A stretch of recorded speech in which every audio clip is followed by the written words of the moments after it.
Welcome back in. Jason Priester, allclemsontigers.com, part of the Clemson Maven multimedia platform. Here today to once again talk a little bit of recruiting with you guys. Before we get started, don't forget, hit that subscribe button, hit the like button. Also want to remind you we have another live show coming up on Wednesday. This week, July the 19th, live dockside right there in Clemson, right off Clemson Boulevard, 7 p.m. Hope to see a lot of you guys out there. If you can't make it, that's all right too. We'll be streaming live across all our platforms. So don't forget, hit that subscribe button so you don't want to miss out on that. Clemson has two more pieces to the 2024 recruiting class. On Friday, you get a commitment from three-star defensive end Adam Kissayi. I think that's how you say his name. Had been committed to Minnesota. Gets offer from Clemson. Immediately decommits, and he's announcing publicly the next day. From the top, I'll tell you, I don't know a lot about Kissayi. Got to see him two very short windows back at Dabo Swinney's high school camp. And the little bit I watched, I did notice he was getting some attention from the coaches, but when you see a guy that size, 6'7", working out of that position, you kind of take notice and you wonder who that is, because I remember having to ask somebody, who's that? But commits to Minnesota shortly thereafter, working out at camp. But, he's worked out for the coaching staff, 2 years in a row now. So this is a kid Clemson's coaching staff is very familiar with. They've seen him in person, enough to know they like him, and they like him that much. You can either gripe about where he's ranked and he's a 3-star and all that, or you trust the evaluations. Those guys they're right more often than they're wrong on most of these guys. They tend to know what they're doing. Definitely not a plug-and-play guy. I've been checking out some of his film this weekend. He's raw. Make no mistake, he's raw. He's going to need some time in the system. He's probably going to need to add some weight. He's only about 230 right now. Get stronger. So he'll need some time in the program to acclimate and develop further. Probably redshirt his first season, and then maybe it takes him 2 years. Who knows? He's the second defensive end to commit in this cycle. He joins Darian Mayo, also 6'7", but he's about 250 right now. If you compare the two, Mayo's definitely, make no mistake, he's not wrong. But Clemson has definitely gotten longer at defensive end in this cycle. I remember being told a while back that they wanted to get longer and more, some more length at defensive end, and they've done that. Still think they're going to try to add one more. Solomon Williams is still out there.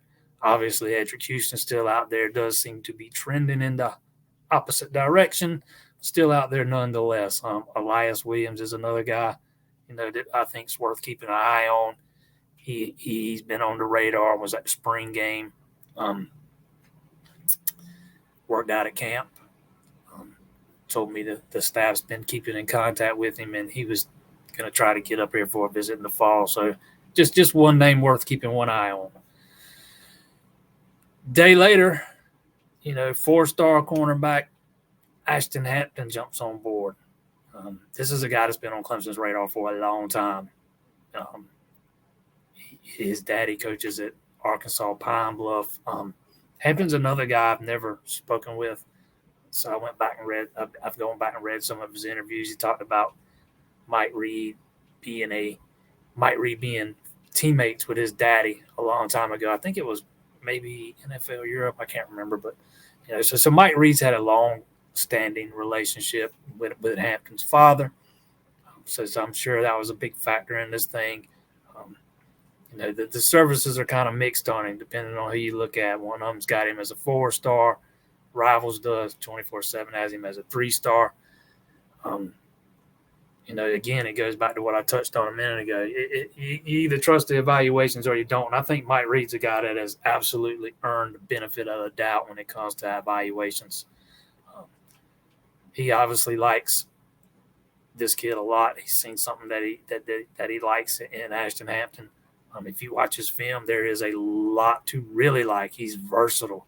I could see him being able to play corner, safety, nickel. There are a lot of different ways you could use a kid with his talent.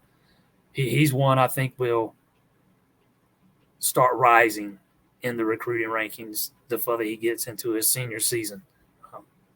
And I think that's the way it's going to play out. Gives Clemson 16 total commitments in this class now. If we're just looking at rivals rankings, 75% of those guys are blue chips. I think that's pretty dang good for, so again, you got to go back. You either trust the evaluations or you don't, man. You're not, every kid you take is not going to be a 5-star. Nobody's going to have 100% blue chip ratio. It just doesn't happen. You're going to take, some guys like Adam Kissayi or Kissayi, here and there. It is what it is. Clemson's, there are many examples over the years. Clemson's taken somebody raw or not rated all that high and turned them into phenomenal football players. I always use Grady Jarrett as the example. Recruiting services were not very high on him, and look what he's doing now. One of the best defensive tackles in the league. It's all about what you do what you do with them once you get them on campus.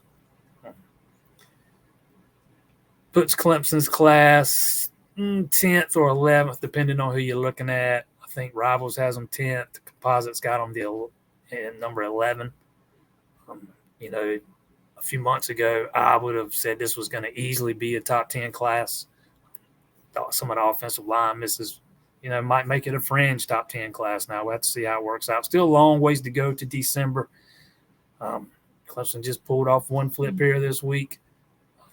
Second time they've flipped a kid from Minnesota in the past, couple of cycles. See, maybe, who knows, maybe they can flip one of these offensive linemen out there. Just have to stay tuned. Don't forget, check us out, allclemsontigers.com, and come see us Wednesday, live at Dockside, 7 p.m.